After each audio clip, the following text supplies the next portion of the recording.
مع حلول موسم الأمطار تزداد مشاكل ومتاعب سكان قرية شتاتحة بدائرة مجانة ولاية برج بوعريريج جراء انعدام المشاريع التنموية.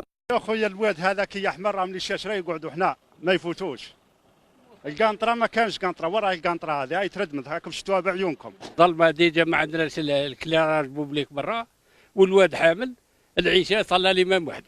الاولاد قلت لك راهم باللي باش نهار تصب المطر ما يقراوش، تيجا البارح قراو في الجامع كي يحمل الواد. لا يحملوا ما نقدروش نروحوا للجامع، وكي نولوا كي ندخلوا للجامع نقعدوا حتى يحبس الواد. هو قد يحمل الواد نقعدوا للسبعة 8 باش نروحوا. سكان القرية طالبوا السلطات المحلية التدخل السريع والتكفل بانشغالاتهم.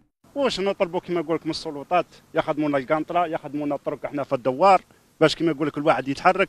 واش راح نقول لك؟ عندنا الطريق ثاني الكبيره هذه خدموا نص وخلاو نص. طالبوا يخدموا لنا كراج مليح، راهم يخدموا فيه ويتعاود يتخدموا ويتعاود. هي معاناة يومية متكررة لسكان المنطقة دون إيجاد آذان صاغية تخرجهم من العذاب الذي يعيشونه لوحدهم في ظل غياب المسؤولين والتحجج بشعار التقشف.